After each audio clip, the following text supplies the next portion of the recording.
কি বলবেন ভাই? একটু ভাবেন, কষ্ট করছেন আপনারা, রাত্র হয়ে গেছে, আমি শেষ করে দিচ্ছি। একটু ইনসাফের সাথে বলেন।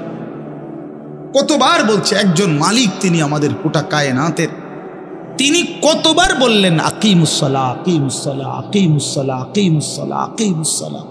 এরে বান্দা, নামাজ পড়ো, নামাজ পড়ো, নামাজ পড়ো, নামাজ পড়ো, নামাজ পড়ো। ইত্তাকুল্লাহ, ইত্তাকুল্লাহ, ইত্তাকুল্লাহ, ইত্তাকুল্লাহ। এতবার বললেন আল্লাহকে ভয় করো, গুনাহ ছাড়ো, গুনাহ ছাড়ো, গুনাহ ছাড়ো। ফাত্তাকুন্নার ওয়াত্তাকুন্নার, জাহান্নাম থেকে বাঁচো, জাহান্নাম থেকে বাঁচো। খোদার কসম বাপ, আল্লাহ হাসরের ময়দানে জিজ্ঞেস করবে আমাদেরকে, বান্দা আর কেমনে বললে, কতবার বললে, আর কোন কথা বললে তুমি আমার কথা বানতা? বলো না ভাই, নওজোয়ান ছেলে তোমরা বলো ভাই, যারা এক ওয়াক্ত নামাজ পড়ো না, কেন পড়ো না? কেন পড়ো না বাপ? বলো না ভাই, আল্লাহর কতবার বললে তুমি শুনতা?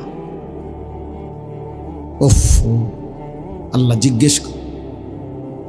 তাফসীরের মধ্যে আছে, ওলামায়ে কেরাম বলে রাসূলুল্লাহ সাল্লাল্লাহু আলাইহি সাল্লামও জিজ্ঞেস করে হাসরের যে উম্মত, জানো তুমি 23টা বছর একটানা দিবা নিশি আমি কাঁদছি, আমি কাঁদছি উম্মত 23 বছর।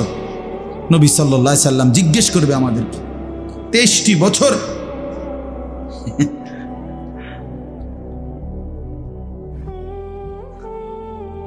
যিনি জিজ্ঞাসেন এই মাসালা, এটা তো আপনি সমাধান লিখছেন এখানে, কথা বুঝছেন না? এইটা যেটা আপনি যেটা বুঝছেন এইটাই উত্তর, বুঝছেন? আচ্ছা, তো বলতেছিলাম যে মানে রাসূলুল্লাহ সাল্লাল্লাহু আলাইহি সাল্লাম আমাদেরকে জিজ্ঞেস করে, উম্মত আমি 23টা বছর দিবানিশি কাঁদছি তোদের জন্য, তোদের জন্য। আম্মা জান আয়েশা রাদিয়াল্লাহু তাআলা আনহা বলেন, নবীজির স্ত্রী, উনি বলেন, দুনিয়াবাসী খোদার কসম আমি দেখছি এশার নামাজের পরে নবী সাল্লাল্লাহু আলাইহি সাল্লাম আমার হুজরার মধ্যে দাঁড়াইয়া চোখের পানি ফেলতে শুরু করছেন আর উম্মতের জন্য কাঁদতেছিলেন, দোয়া করতেছিলেন। আল্লাহর কসম, আম্মা জান আয়েশা বলে, ফজরের নামাজের আজানের আগ পর্যন্ত এক দাঁড়ানোতে নবী সারাটা রাত কাঁদছে আর দোয়া করছে।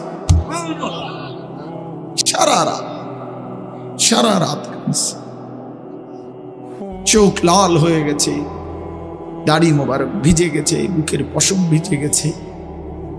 ওয়াকাদ তাওয়াররামাত কাদামাহু, আম্মা জান আয়েশা বলে দুইটা পা ফুলে ফুলে গেছে। এত রাত কাঁদলেন। নবীজি বলবেন, উম্মত আমি সারা রাত কাঁদছি, তায়েফের পাথরের আঘাতে আমার পিঠ ছিদ্র করে ফেলছে, ক্ষুধার কষ্টে উম্মত আমি পেটে দুইটা পাথর বাঁধছি, উহুদের দান শহীদ করা রক্তে বেহুশ হয়ে আমি পড়েছিলাম লম্বা সময়। এত কষ্ট সইলাম, এত কাঁদলাম, এত রক্ত ঝরাইলাম, আর কত কাঁদলে, কত রক্ত ঝরাইলে উম্মত তুমি আমার কথা মনে পড়তো? বলে জিজ্ঞেস করে আমার ভাই, আমি বলে গেল। নিজেদেরও ব্যস্ততা একটু বেশি এখন, এই জন্য বারবার আসতে, আমি তো কত আসছি আপনাদেরকে, আশেপাশে কত মাহফিল আসছি, ব্যক্তিগত অনেক ব্যস্ততা, কাজে কর্মের অনেক, বয়সের কারণে অনেক আলাদা মাহফিল ছাড়াও অনেক ছোটখাটো অনেক কাজ করতে হয়, যার কারণে তো কুলাইতে পারি না। বারবার আসে, আপনাদেরকে মনে করাই দেব। নবীজি জিজ্ঞেস করবে, উম্মত আমি আর কত কাঁদলে, কতবার আমি রক্ত ঝরাইলে আমার কথা মনে পড়ত, কতবার 30 বছর ধরে মিথ্যা বললা, কখনোই হারাম ছাড়লা না, আমার কথা মনে পড়ে নাই? কোরআন শরীফে আছে, হযরত মুসা আলাইহিস সালামের সাথে আল্লাহ তাআলা প্রথম যখন তুর পাহাড়ে কথা বলতেছিলেন, তো প্রথম সময় প্রথমবারে মুসা আলাইহিস সালামকে আল্লাহ তাআলা বলছেন, ইন্নী আনা রব্বুক ফাখলা'না আলাইক, যে মুসা আমি তোমার রব, আমি তোমার সাথে কথা বলবো, আমার ওয়াহি তোমার উপর এখন অবতীর্ণ হবে, তো আগে তুমি জুতা খুলে নাও। ফাখলা'না আলাইকা, তোমার জুতা খোলো। তো তাফসীরের মধ্যে লিখছে যে জুতা খুলতে বললেন কেন? আল্লাহর কথা শুনবার আদব এটা। নাই তো জুতা খোলার ওইখানে কোনো জরুরত ছিল না। এবং সবচেয়ে বড় কথা হলো তখন প্রচণ্ড ঠান্ডা ছিল, প্রচণ্ড শীত। এই পরিমাণ ঠান্ডা কুয়াশা ছিল যে মুসা আলাইহিস সালামের স্ত্রী সন্তান সম্ভবা ছিল, মানে গর্ভবতী। তো ওরা কাঁপতেছে শীতে। মুসা আলাইহিস সালাম রাস্তা হারায় ফেলছে, আবার শীতে ঠান্ডায় কাঁপতেছে।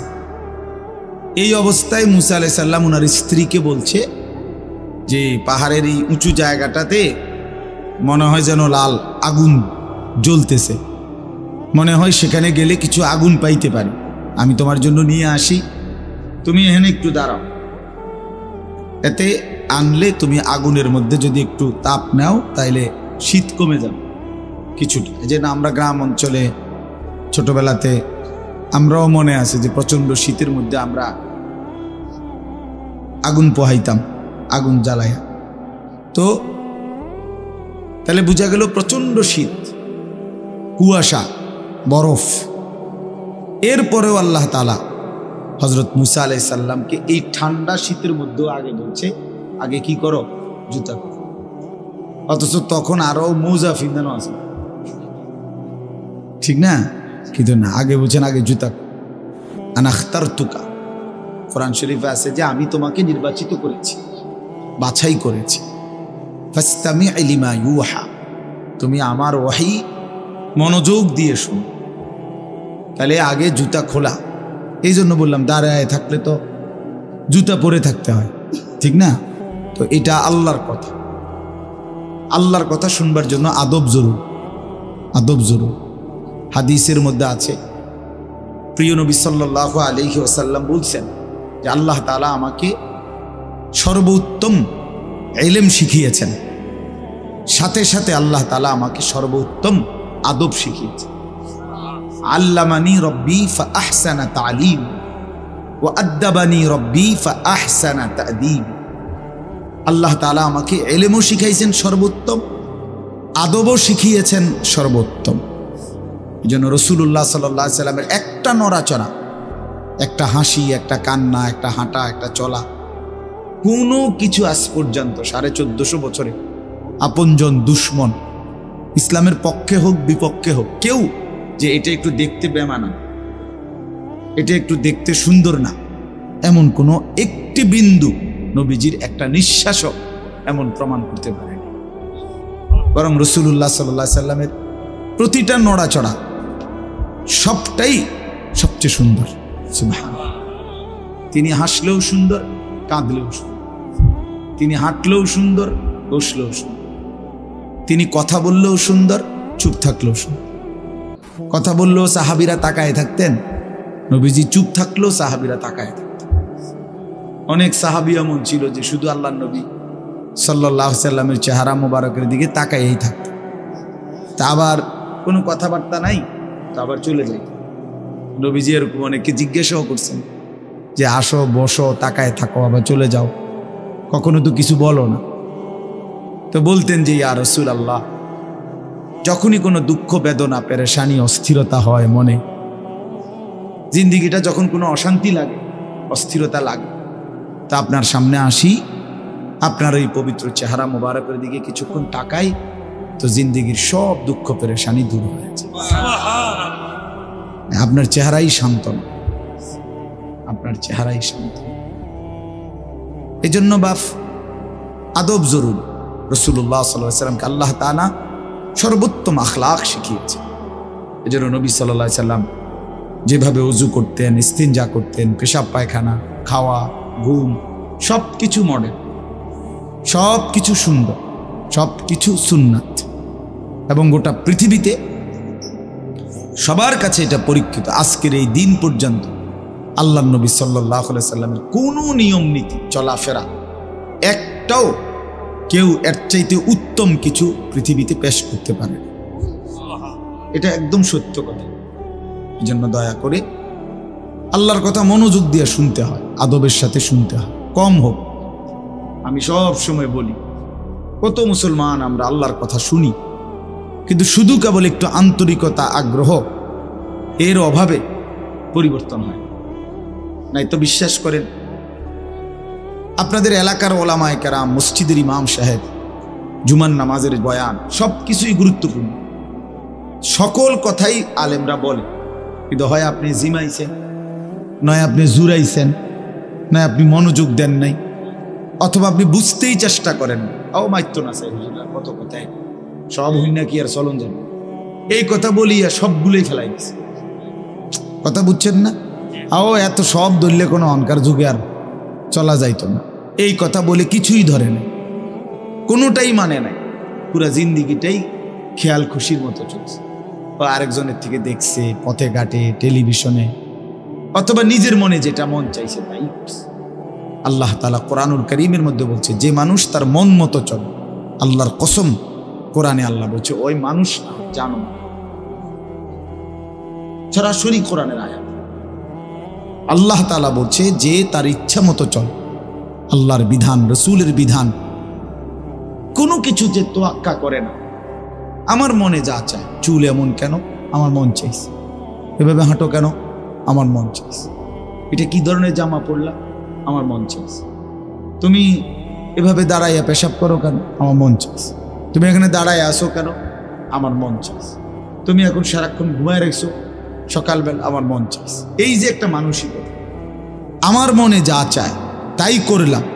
বিশ্বাস করেন ভাই, নওজোয়ান ছেলে তোমরাও বোঝো ভাই, এই জীবন জানোয়ারের জীবন, খোদার কসম, এটা জানোয়ারের জীবন, এটা মানুষের বাচ্চা না, এই জন্তু জানোয়ার, হাইওয়ান, এই গরু ছাগলের জিন্দেগি। এই জন্য কোরআন শরীফ আল্লাহ বলছে, আর আইতা মান ইত্তাখাযা ইলাহ, যে তার নিজের মনের চাহিদাকেই নিজের খোদা বানিয়েছে। আল্লাহ বলেন ইনহুম ইল্লা কাল আনআম, তাদের পরিচয় আর কিছুই নয়, শুধুই আনআম, চতুষ্পদ জন্তু। আপনি আপনার এলাকার যে কোনো হুজুর রেজি গান, আনআম অর্থ কি? চতুষ্পদ জন্তু, জানোয়ার, হাইওয়ান। এই জন্য আদব জরুর, আল্লাহর কথা কমই শোনো, মনোযোগ দিয়ে শোনো, তাহলে দেখবেন আপনার মসজিদের ইমাম সাহেবের বয়ান দ্বারাই জিন্দিগি বদলে গেছে। একবারে চাঁদের দেশের থেকে হুজুর আনতে হইব, মঙ্গল গ্রহ থেকে হুজুর আনতে হইব, এগুলো কোনো কথা না। আল্লাহর কথা যিনিই বলে, ছোট হোক বড় হোক, স্থানীয় হোক দূরের হোক, আল্লাহর কথা যিনিই বলে তিনি দামি, যখনই বলে তখনই দামি। জোহরের পরে বললেও দামি, আসরের পরে বলল, রাত 10টা বাজলে উনি প্রধান বক্তা, আর 8টা বাজে উনি বিশেষ বক্তা। এটা কোরআনের কোন আয়াত? কথা বুঝছেন না? মাগরিবের বয়ান করলে উনি সামান্য বক্তা, আর রাত যত সাফে গভীর হয় তত তিনি বড় বক্তা। এটার কোনো যুক্তিসঙ্গত কোনো ইয়া আছে, কারণ আছে? তো এটা কি? এটা কোনো বিষয়, প্রধান বক্তা, বিশেষ বক্তা, অল্প বক্তা, সাংঘাতিক বক্তা, ভয়ঙ্কর বক্তা, এগুলো সব ধোঁকা। এগুলো কি? আমি আজকে, যেমন আজকে জোহরের পরে বয়ান করছি চাঁদপুর, আসরের 8 টাইম পর্যন্ত, এশার নামাজের পরে বয়ান করছি নাঙ্গলকোট, লাকসামের ওরও আর ওইদিকে। আমার একটা বিশেষ কারণে আমি ওখানে যাইতে হয়েছি, এই কারণে আমার এখানে দেরি হয়েছে। আমার এটা আগের নেওয়া মাহফিল, আব্দুল বাতেন ভাই বহু আগে দাওয়াত দিয়েছে, কিন্তু ওইখানে আমি এতটা বড় মাপের বুজুর্গ আলেম আমারে আবদার করছে হাতে ধরে, না যাইয়া পারে, খুব কষ্ট করে আমি গেছি, মানে বহুত কষ্টে উড়াই আসছি। আপনি সারাটা দিন পথে পথে, সারাদিনে আমি আজকে এখনো বৈশা ভাত খাইনি। এমনি বললাম, মানে নাস্তা টাস্তা করছি গাড়িতে বসে বসে, সব গাড়িতে বসে বসে। তো এই যে বললাম বিষয়টা অর্থ হইল, তাহলে এখন আমি আসরের আগে যে বয়ান করলাম তখন আমি কি বল, বুঝেন নাই? এসার পর যে বয়ান করলাম তোর হিসেবে আমি কি বল, কখন আমি কি বল, এটি বুঝি কথা। এই সময় আমি অল্প গুদ্দুর বক্তা, অনসাংঘাতিক বক্তা, এইটা কোনো কথা না।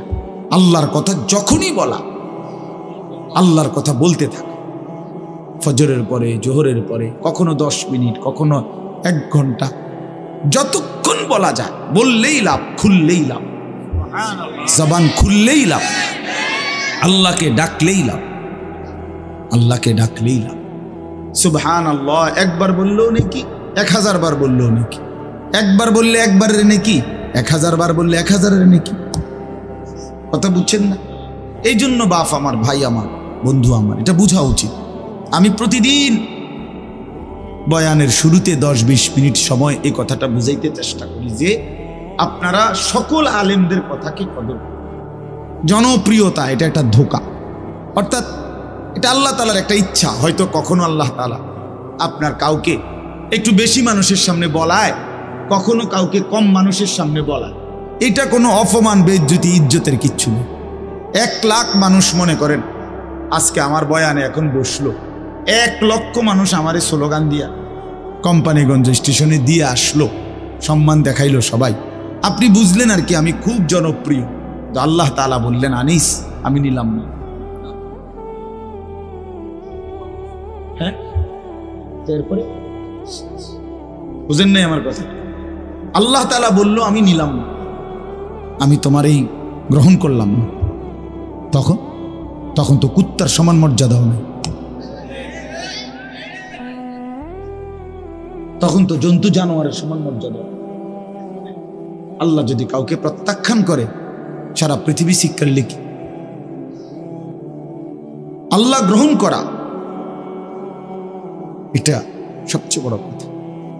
আপনারা জানেন, অবাক হবেন, ছেলেরা ভাই মোবাইলগুলো নামায় দাও, নাম এমনি শোনো ভাই, ভালো হবে, আমার কথাটা শোনো, ভালো হবে ভাই। হাতে ধরা যেই মোবাইলগুলো সব নামায় ফেলো, এমনি শোনো, এমনি। যখন আমরা সামনে নাই তখন মোবাইল থেকে শুনি। এখন তো আলহামদুলিল্লাহ আমরা উপস্থিত আছি এখানে, ঠিক না? মেহেরবানি করে আন্তরিকতা নিয়ে চেহারার দিকে তাকাইয়া শুনলে পাবে। এই সারাক্ষণ মোবাইল নিয়ে ব্যস্ত থাকলে এটা এক ধরনের রোগ আসে, বাস্তব। আপনি ডাক্তারকে জিজ্ঞাসা করেন, মোবাইলের এই আসক্তি, নেশা, সারাক্ষণ এটা ছাড়া চলতে না পারা, এটা এক ধরনের রোগ, মানসিক। সত্যি কথা বল, এটা একটা মানসিক। আমি নিজে আমার একজন আত্মীয়, নামাও না ভাই, নামাও মোবাইল, নামাও। আমার একজন আত্মীয়, তার এই ব্রেনে সমস্যা হয়েছে। আমি তারে কুমিল্লা একটা বড় মানসিক হাসপাতাল, ওখানে ভর্তি করেছিলাম। আমি নিজে দেখতে গেছি যখন তারে, তখন ওখানে একজন ভদ্রলোক, উচ্চ শিক্ষিত, সরকারি উচ্চ পদস্থ কর্মকর্তা, তো উনি ওখানে বসা। আমারে দেখে জড়ায় ধরছে, কানছে। তো ওনার স্ত্রী বিবির জন্য দোয়া চাইছেন যে হুজুর আমার ওয়াইফ এই হসপিটালে ভর্তি, সেও আপনার মাস্টার্স করা মেয়ে, মহিলায় মানে বেটার বউ। তাই বললাম স্যার আপনার স্ত্রী এখানে ভর্তি, বুঝলাম না বিষয় কেন? দিন রাত অত্যধিক মোবাইল চালানোর কারণে এখন তার ব্রেনের সমস্যা, এখন এই জন্য হসপিটালে, মানসিক হাসপাতালে ভর্তি করাইতেছে। একের আল্লাহর কসমে, কোরআন সামনে। ওই দেখেন ওই অপদার্থ, কি পরিমাণ অপদার্থ, মানে এই জিন্দিগি একটা ফালতু জিন্দিগি আর কি। যে হুজুর আমনে না, আরো বলেন আমি বেশরমের কোনো শরম নাই। হ্যাঁ, মানে এইটাই হলো মানুষ। অর্থাৎ কোথায় আমি কিচ্ছুর কোনো হিসাবের দরকার, আমার যা মন চায় তা। এবারে কে বলছে এত কথা আমার দরকার। আমনের মতো হুজুর নামে হুজুরের আব্বা কো, আমার মোবাইল আমি টিপব। বহুত বড় অসভ্য মানসিকতা এটা, অসভ্য মানসিকতা। দিন দিন ছেলে পেলে জিন্দেগির কোনো সৌন্দর্য নাই ভাইয়া। একটা সৌন্দর্য থাকতে হয়, নিজের একটা সৌন্দর্য আছে, আত্মমর্যাদা আছে, চলাফেরা, কথাবার্তা, চাল চলনের মধ্যে একটা রুচি থাকে। আমার নিজস্ব কোনো স্বকীয়তা নাই, আমার যখন যেরকম মন চায় তখন, এক এক সময় এক এক চুল, এক এক সময় এক এক জামা, এক এক সময় এক এক ড্রেস। এটা তো স্বাভাবিক মানুষ, এ তো প্রতিবন্ধী, মাতাল, পাগল মানুষ, তার সিরা মানুষ। হ্যাঁ, এজন্য বাপ আমি অনুরোধ করলাম, আমি শক্তভাবে বলার অর্থ এটাই, অনেক মানুষ এটা মানসিকভাবে ক্ষতিকর। ব্রেনের উপরে চাপ, প্রয়োজনকে প্রয়োজনের মধ্যেই রাখা।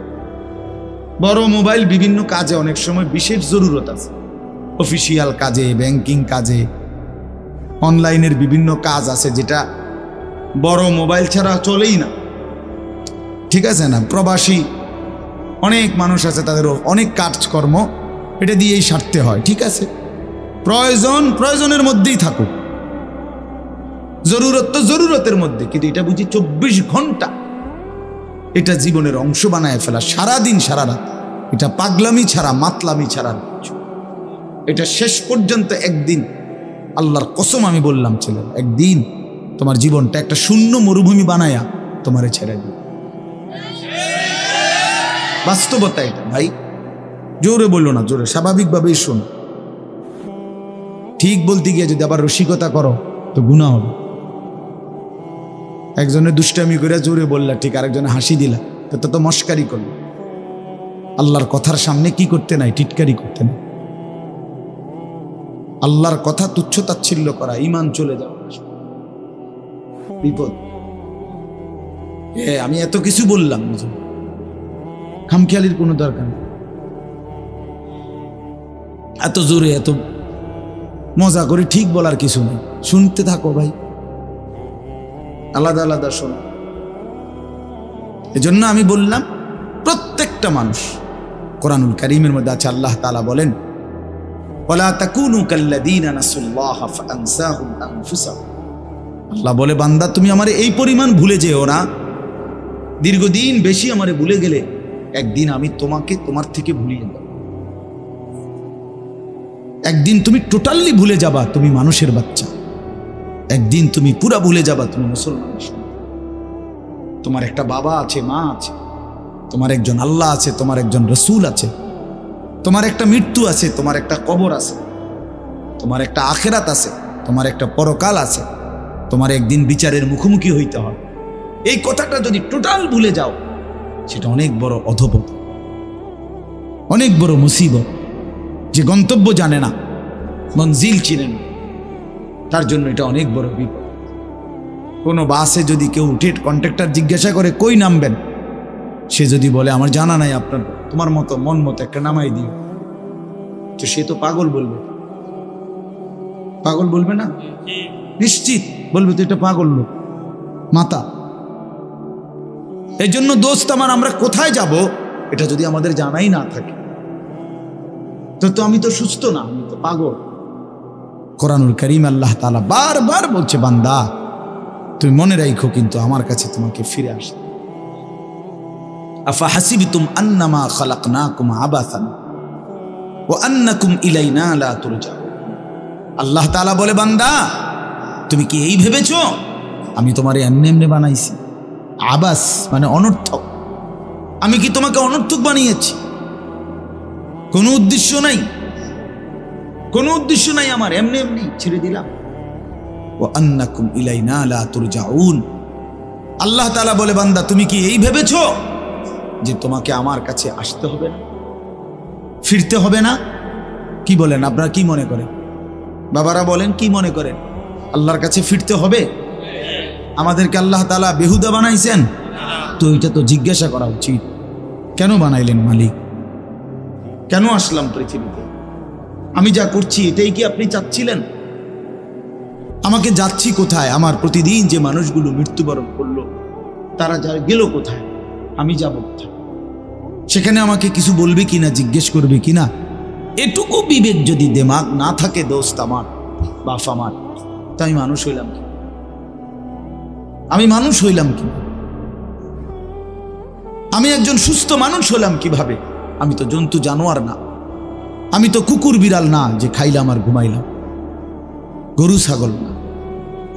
কোরআনে আল্লাহ বারবার বলছে বান্দা কুল ইন্নাল মাউতাল্লাযী তাফিররুনা মিনহু ফাইন্নাহু মুলাকীকুম সুম্মা তুরাদ্দুনা ইলা আলিমিল গায়বি ওয়াশ শাহাদা। আল্লাহ বলে বন্ধু আপনি আমার বান্দাদের সকলকে বলে দেন দুনিয়াবাসী মৃত্যু থেকে তোমরা যেখানেই পলায়ন করো না কেন, মৃত্যু নিজেই তোমাদের সাথে সাক্ষাৎ করবে। সুম্মা তুরাদ্দুনা ইলা আলিমিল গায়বি ওয়াশ শাহাদা, অতঃপর তোমাদের সকলকে প্রকাশ্য এবং গোপন সব জানেন যেই সত্তা মহান আল্লাহ, তার কাছেই ফেরত আনো। তিনি কে? ফায়ুনাব্বিউকুম বিমা কুনতুম তা'মালুন। অতঃপর আল্লাহই তোমাদেরকে শোনাবেন, জানাবেন তোমরা তোমাদের পুরা জিন্দেগিতে কি কি করেছিলে। এইভাবে বহু আয়াত ইলাল্লাহি মারজিউকুম জামিআন। আল্লাহ বলে তোমাদের সকলকে আমি আল্লাহর কাছে ফিরতে হবে। ইলাইহি তুরজাউন, ইলাইহিল মাসির, ইলাইয়াল মাসির। এভাবে বারবার আল্লাহ বান্দা ফিরতে হবে, আসতে হবে, আমার কাছে আসতেই হবে। আমার শায়েখ আল্লামা মুফতি মুশতাকুর নবী সাহেব বলে আল্লাহ তাআলা ছাড় দেয়, ছেড়ে দেয় না। যেই ছেলে গুড্ডি উড়ায় সে সুতা ছাড়ে, নাটাই ছাড়ে না। নাটাই বোঝেন না, যেটার মধ্যে সুতা, হ্যাঁ এইটা নাটাই, হাতে যেটা থাকে আর কি। তো সুতা তো ছাড়তে ঘুড়ি অনেক উপরে চলে গেছে, কিন্তু ছেলেটা নাটাই তো ছাড়ে না, নাটাই ছাড়ে। তো আল্লাহ তাআলা বলে বান্দা 60 বছর, 50 বছর, 70 বছর, 30 বছর, 100 বছরের সুতা তো আমি ছেড়ে দিছি, কিন্তু নাটাই ছাড়ি নাই। ঠিক যখন সময় হয় আমি আল্লাহ মালাকুল মউত পাঠিয়ে, আজরাইল পাঠিয়ে 1 সেকেন্ডেই তোমাকে আবার আমার কাছে নিয়ে আসি। তোমারে ফিরাইয়া আনতে দেরি হয়। ফাইদা জাআ আজালুহুম লা ইস্তাখিরুনা সাআতাও ওয়া লা ইস্তাকদিমুন। 1 সেকেন্ড আল্লাহ দেরি করবে। চলেন বাপ, এজন্য ভাবতে শিখি। ছেলেরা তোমরাও ভাইবো, আমার বাপ আমার কথা হইলো তোমার পথে তুমি, আমার পথে আমি। যার যার জায়গায় আমরা ফিরে যাব, যার যার গন্তব্যে। তোমার ঘর আলাদা, আমার ঘর আলাদা। তোমার জিন্দিগি তোমার সাথে, আমার জিন্দিগি আমার সাথে। কেউ কারোর জন্য আটকায় না বাপ। দুনিয়া কেউ কারোর জন্য আটকায়ও না, আর দুনিয়া কারোর জন্য থাইমাও থাকে। বহুত স্বার্থপর এই দুনিয়া, বহুত স্বার্থপর। আজকে তো অনেক বন্ধু দেখা যায়, কিন্তু অ্যাক্সিডেন্ট করলে সাথে অন্যরাও পাও ভাঙ্গে না। আমার যেদিন পাও ভাঙছিল 2021 সালে, এই যে এখন রমজান আমার জিগাইছে যে হুজুর আপনার পাওটা মনে হয় এখনো সোজা হয় না। আমি আজও সোজা হয় না। সেই 2021 সালে আমার পাও ভাঙছে। আজকে 4 বছর পরেও কাছের থেকে দেখলে বোঝা যায় আমার পাও একটু বাঁকাই। তো আমার তো অনেক ঘনিষ্ঠ বন্ধু আছে, কিন্তু সেদিন তো আমার পাও ভাঙলো যেদিন, সেদিন তো আমার সাথে আর কারো পাও ভাঙবে না। এবং আমি যেই মোটর সাইকেলে ছিলাম, ওই মোটর সাইকেলে আমি আমার বন্ধুর মোটর সাইকেলে আমি পিছনে বসছি। আমি মোটর সাইকেল চালাই নাই, পারিও না চালাই। তো পিছনে বসা ছিলাম, সে সামনে। ভ্যান গাড়ি আইসা আমার পায়ে বাড়ি দিছে, অথচ আমার ঠিক বরাবর তার পাও। সেও তো মোটর সাইকেল চালাইতেছে, তার পায়ে একটা সুতাও লাগে না, কিচ্ছু লাগে। দুনিয়ায় আমরা একাই, স্বার্থপর এই দুনিয়া। সামনের সিএনজি অ্যাক্সিডেন্ট করলে রক্তে ভাইসা গেছে মানুষের লাশ, পিছনের গাড়ি থামে না, সাইডে দিয়ে জায়গা বাফ, কেউ থামে না। একটু জ্যাম বাজলে কারো আর সহ্য হয় না, চিৎকার শুরু করে, জ্যাম ক্লিয়ার করো। পুলিশ কই, এই বেটা কি? আরে ভাই মানুষ মারা গেছে। আরে মানুষ মরলে মরছে বেটা, রাস্তা ক্লিয়ার করো। এরই নাম দুনিয়া, এর নাম দুনিয়া। তোমার এই অসৎ বন্ধুগুলোরে ডাক দিয়ে বলো না একবার যে দোস্ত, আমার যদি পাওটা ভাঙ্গা যায়, আমার কাছে যদি টাকা না থাকে, আমি যদি আর কোনোদিন তোদের সাথে আড্ডা দিতে না পারি, তো তোরা আমার সাথে আসবি কিনা? কেউ আসবে, কেউ আসবে না। তুমি বুঝো না ভাইয়া, তুমি জানো না এই অসৎ বন্ধু তোমারে নষ্ট করে দিচ্ছে। সারা দিনে যে বন্ধু, দিনের পর দিন তার সাথে আমি চললাম, অথচ একটা আর 1 ওয়াক্ত নামাজ পড়ার কথা বলে না। এ তো বন্ধু না, এ তো জানোয়ার, এ তো শয়তান। এটা বন্ধু কিসের? এটা বন্ধু কিসের? এই জন্য আমরা প্রত্যেকেই এটা ভাবা উচিত, আমরা একাই। দুনিয়া তো একা, কবরও এক। দুনিয়া তো এক। আমার অসুস্থ হইলে, পেটে ব্যথা হইলে আর কারো পেটে ব্যথা হয়, আমার বিবিরও না, আমার বাচ্চারও না। তা আমি একা না? আমার সুখে আমি একাই, আমার দুঃখে আমি একাই, আমার বিপদে আমি একাই, আমার মুসিবতে আমি একাই, আমার কবরে আমি একাই, আমার হাসরের ময়দানে আমার একাই দাঁড়াইতে। এই জন্য আমরা যদি নিজেকে ভুলে যাই, ভুল হবে এটা। আল্লাহ তাআলা আমাদেরকে আকল দিয়েছেন, দিমাগ দিয়েছেন, বুঝ দিয়েছেন, বিবেচনা দিয়েছেন, বোধ শক্তি দিয়েছেন, আলো অন্ধকার, রোদ বৃষ্টি, আগুন পানি, ভালো মন্দ, রাত দিন বুঝার তৌফিক দিয়েছেন, সব কিছু দিয়েছেন। আমি এটা আপনাকে এখন শোনাচ্ছি। এখানে আমি 5টা আয়াত পড়ছি, এই ছোট্ট অল্প একটু সময়ে এই আয়াতগুলোর তর্জমা শুনুন, তাইলে আমার কথা শেষ। শুরুতে আমি এটা বলে নিলাম, আল্লাহর কথা মনোযোগ দিয়ে শুনবেন। আপনাদের এলাকার ওলামায়ে কেরামের বয়ানও, জুমার বয়ানও আন্তরিকতা নিয়ে শুনবেন, বলেন ইনশাআল্লাহ। অনেক চাচা, বয়স্ক, মুরব্বী, অনেকের মানসিকতা হলো এই জুমার বয়ান হয় মসজিদে, উনি বসে বসে জুড়া এই কাব্যান না বেড়ই, এই কাব্যান নেই থাই আর কামে লাগে। এই জীবনটা শেষ জীবন পর্যন্ত বুড়া বয়সেও ওই সাদওয়ান আর ওই বন বিড়ি ছাড়া আর কোনো কামে লাগে না। ডিউটি এটা বইয়া বইয়া বন খায়, বিড়ি খায়, আর এই গপ পারে, সেগুলি কয় সিনেমা, নাটক, সিনেমা, নর্তকী, নাচ গান, টেলিভিশন, বসে বসে চা দোকানে এগুলো দেখে। কারণ আমল করবে কিন্তু জানেই না কিছু, জানেই তো না কিছু, শিখেই তো নাই কিছু, শিখেই তো না কিছু। আমলের মধ্যে কোনো ভুল আছে কিনা এটাও তো সংশোধন করে না। 100 দানার তসবি পড়ে ফেলছে 1 মিনিটে। এটা কি তসবি পড়লো? একজন আলেম জিজ্ঞাসা করেন, পৃথিবীর কোন আউলিয়া বুজুর্গকে জিজ্ঞাসা করেন যে এটা তসবি কিনা। এটা মোটেই তসবি না, কোনোদিনও না। ইসলামে রাসূলুল্লাহ সাল্লাল্লাহু আলাইহি ওয়াসাল্লাম জীবনে কোনোদিন বলে নাই যে উম্মত তসবি যত তাড়াতাড়ি শেষ করতে পারবা তত নেকি, নামাজ যত তাড়াতাড়ি শেষ করতে পারবা তত নেকি, তারাবি যত তাড়াতাড়ি শেষ করতে পারবা তত নেকি। আল্লাহর কোরআন, রাসূলের হাদিস, কোন আউলিয়া, কোন পীর মাশায়েখ, কোন উলামা, কোন পীর বুজুর্গ, কোন ফকিহ, মুফতি, মুহাদ্দিস, ইমাম, আলেম কেউ কোনোদিন বলে নাই। আর আপনি এটা কি নামাজ পড়েন? 4 রাকাত সুন্নত পড়তে আপনি 1.5 মিনিটে ওড়ে আর নামে মস্কারি করে, আর কি আল্লাহর সাথে মস্কারি করে। একটা ফরনারি সূরা, কেরাত, দোয়া, কালাম, আত্তাহিয়াতু, তাশাহুদ, দোয়ায়ে কুনুত সব ভুল। আপনি নামাজ পড়েন, হ্যাঁ, হাসরের ময়দানে গিয়ে দেখবেন সব ডি মিলাইয়া 100 গ্রাম ওজন আইয়ে না, টের পাইবেন তো তখন। কথা বুঝেন নাই? আমরা হুজুররা আজীবন শুদ্ধ কোরআন পড়তে হবে, আর আমনে ভুল কোরআন পড়ে বেহেশতে চলে যাবেন। বেহেশত এরকম বেইনসাফির জায়গা, বেহেশত ইনসাফের জায়গা। নামাজ, রোজা, হজ, যাকাত, জিকির, তেলাওয়াত, কোরআন, এর জন্য আপনার জন্য যে আইন আমার জন্য সে আইন, আমার জন্য যে আইন আপনার জন্য সে। রাসূলুল্লাহ সাল্লাল্লাহু আলাইহি সাল্লামের জন্য কোরআন শরীফ শুদ্ধ করা ফরজ, আর সাহাবীদের জন্য কোরআন শরীফ কোনো রকম পড়লেই চলতো, এটাই নিয়ম ছিল তো। তাই আমনে সাধারণ মানুষ, আমনে পাবলিক, আমনে ছোটবেলায় পড়েন নাই, আপনি স্কুলে পড়ছেন, আপনি কলেজে পড়ছেন, এই সমস্ত কথা বললেই আপনার কোরআন শরীফ অশুদ্ধ, সূরা কেরাত অশুদ্ধ, তাইলে আপনি মাফ পেয়ে যাবেন, এ কথা আপনারে কে বলল? পাবলিক হইলে কোরআন শরীফ শুদ্ধ করতে হয় না, এ কথা আপনারে কে ফয়সালা দিল? বলেন চাচা, একজন চাচা বলেন। কথাটা বুঝছেননি আমার চাচা? না আপনি গ্রামের মানুষ হইলে আপনার সূরা কেরাত শুদ্ধকরণ লাগবে না, আপনি ভুল করেই সারবো আপনার, এই কথা ফয়সালা দিছে কে? কোন হুজুর? তার বিচার হয়ে যায়। বলেন মিজান ভাই, আপনি জিজ্ঞান কে বললো এই কথা? এরকম কোনো অধিকার আছে কারো সিদ্ধান্ত দেওয়া? স্কুলে পড়লে, কলেজে পড়লে তোমার আর কোরআন শরীফ শুদ্ধ করতে হবে না ভাইয়া, এ কথা তোমারে কে বলল? কে বলল এটা?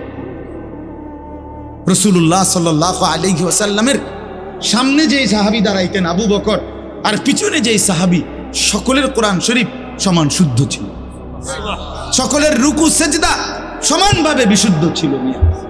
পিছনের ওয়ালার সেজদা আর সামনের ওয়ালার সেজদা বরাবর ছিল।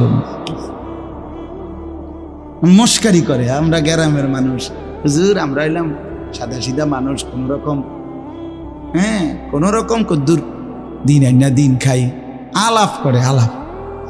আপনার এই সমস্ত আলাপে হবে না বাপ, বিশ্বাস করেন না, হবে না। কোরআনুল কারীমের মধ্যে আল্লাহ বলছেন, ফামান কানা ইয়ারজু লিকা রাব্বিহি ফালিয়ামাল আমালান সালিহা ওয়ালা ইউশরিক বিইবাদাতি রাব্বিহি আহাদা।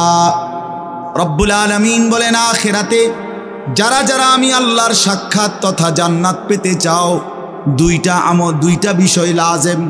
এক নাম্বার, ফালিয়ামাল আমালান সালিহা, প্রতিটি আমল করতে হবে সালিহা, বিশুদ্ধ। যদি আমি আল্লাহর সাক্ষাৎ চাও, যদি জান্নাত পেতে চাও, ফালিয়ামাল আমালান সালিহা। কোরআনুল কারীমের সমস্ত জায়গায় আল্লাহ আমলের সাথে সালেহ এই শব্দ যোগ করেছেন। শুধু আমল মন মতো করতে বলে নাই, সালেহ হইতে হবে। ইল্লাল্লাযীনা আমানু ওয়া আমিলুস সালিহাত ওয়া'দাল্লাহুল্লাযীনা আমানু মিনকুম ওয়া আমিলুস সালিহাত। বারবার আল্লাহ বলছেন বান্দা আমল হতে হবে বিশুদ্ধ। নেক আমল মানে বিশুদ্ধ আমল, বিশুদ্ধ আমল হইলেই নেক আমল। বোঝেন নাই? যে আমল বিশুদ্ধ আমল ওই আমল নেক আমল, যেটা নেক আমল ওইটা বিশুদ্ধ আমল। মানে বিশুদ্ধ আমল না হলে সেটা নেক আমল হয় না। নেক আমল হইতে হইলে বিশুদ্ধ আমল ছাড়া হবে না। হবে? হ্যাঁ হ্যাঁ, কোন সাধারণ থেকে সাধারণ মানুষের জন্য জমি দলিল করার নিয়ম যা, একেবারে উচ্চ শিক্ষিত ডক্টরেট ডিগ্রিধারী ব্যক্তির জন্য জমি দলিল করতে নিয়মটা। কথা বলেন না কেন? দুনিয়ার নিয়ম বরাবর মিয়া, তার আখিরাতের নিয়মের ব্যাপারে বরাবর হবে না কেন? আপনারা ভুল করবেন না, আমি অনুরোধ করলাম, রাত গভীরে বললাম আপনাদেরকে। বয়স্ক চাচারা বাবারা, হায়াতের যেটুকু বাকি আছে এটুকু সময় কাজে লাগান, এটুকু সময় কাজে লাগান। 60 বছর আল্লাহর দেওয়া নিয়ামত। সকলকে আল্লাহ তাআলা 60 বছর পর্যন্ত হায়াত দেয় না বাবা। কোরআন শরীফে আছে, আল্লাহ বলেন অমিনকুম মান ইউতাওয়াফা মিন ক্বাবলু, অগণিত লোককেই আমি আল্লাহ বৃদ্ধ পর্যন্ত পৌঁছবার আগে আগেই মৃত্যু দিয়ে। হযরত ইবনুল জাওজি একজন বিশ্ববিখ্যাত মুহাদ্দিস আলেম ছিলেন। তিনি বলছেন, ইবনুল জাওজি তিনি যুবকদেরকে লক্ষ্য করে বলছেন, হে যুবক, তোমরা প্রত্যেকেই নিজ নিজ মহল্লার আশেপাশে হিসাব করে দেখো তোমার সমবয়সী কিশোর যুবক কতজন আর সমপরিমাণ বৃদ্ধ কতজন। তাহলে দেখবা তোমার সমবয়সী কিশোর যুবক যদি হয় 30 জন 50 জন, তো তোমার বাড়ি পাড়া মহল্লায় তার সাথে হিসাব করলে বৃদ্ধ হবে 2 জন 3 জন 1 জন। তাহলে বোঝা গেল অধিকাংশই যুবকই বৃদ্ধ হয়, বৃদ্ধ হয়। তিনি বলছেন, হাসান বসরি রহমতুল্লাহ আলাই, ইন্না যারআ কাদ তুদরিকুল আহাতু ক্বাবলা আন ইয়াবলুগা। তিনি বলছেন, হে যুবক, তুমি লক্ষ্য রেখো, একটি গাছের মধ্যে ফল ধরবার আগে যেই ফুল ধরে যতগুলো, সবগুলো ফুল ফলে পরিণত হয় না। যতগুলো ফল বের হয়েছে সবগুলো পাকা পর্যন্ত যায় না, তার আগেই ঝরে পড়ে অগণিত। একটি আম গাছে যতগুলো মুকুল ফুল ধরে, ফুল বের হয়, সবগুলো বড় বড় আম হয়? বলেন না বাপ? ঝরে যায় অগণিত ফুল। এরপরে যেগুলো আম হয় ছোট ছোট, তো সবগুলো ছোট্ট আম বড় হইয়া পাকা পর্যন্ত পূর্ণ হয় না, ঝরেই যায় বেশি। থাকে কয়টা? অল্প। এজন্য মানুষের হায়াতে বৃদ্ধে পৌঁছবার আগে আগেই ঝরে যায় বেশি, খবরে চলে যায় বেশি। এটাই সত্য, এটাই বাস্তবতা। প্রত্যেক বাড়িতে বাড়িতে আছে। মানুষ বলে যে এই চাচা, এই দাদা আমগো বাড়ির মধ্যে হুজুর আর শেষ মুরব্বী। ঠিকই না বলেন না? চাচাই আর বাচ্চা রয়েছে, দোয়া করেন, জ্যাঠার জন্য দোয়া করেন, এরকম বলে না? আমাদের কাছে তো বলে। তো বাড়িতে তখন অনেক লোক আছে, ছেলে পেলে, কিন্তু বয়স্ক লোক আছে কয়জন? 1 জন 2 জন 1 জন। এই জন্য যুবক অনেক নওজোয়ান বর্ষ ভাইয়া, আমি অনুরোধ করলাম, দোস্ত আমার, বন্ধু আমার, নিজেরে নষ্ট করে দিও না বাপ, নিজেরে নষ্ট করে দিও না। দেখো ডানে বামে তুমি নষ্ট হয়ে গেলে, পচে গেলে, কেউ নাই, কেউ নাই, কেউ নাই। কোনো চরিত্রহীনকে কেউ ভালোবাসে না, কোনো দুশ্চরিত্র, কোনো মদখোর, নেশাখোর, গাঁজাখোর, বাবাখোর, ইয়াবাখোর, ডাইলখোর, পুট্টাখোর, এই হারামেরই কেউ পছন্দ। কোনো সুদখোর, কোনো ঘুষখোর, কোনো কিস্তিওয়ালা, এরে কেউ পছন্দ করে না। কোনো হারামখোরকে কেউ পছন্দ করে। সামনে ভয়ের কারণে ক্ষমতার কারণে, বাহাদুরির কারণে হয়তো কখনো কখনো সামনে যদিও কিছুটা ভদ্রতার দেখায়, কিন্তু পিছনে অভিশাপ দেয়। তোর উর্ফে খোদার গজব পড়ক, এমনে বলে তোর উর্ফে আল্লাহর লানত পড়ক, তুই মানুষের সম্পদ কুক্ষিগত করস, এই কথা বল।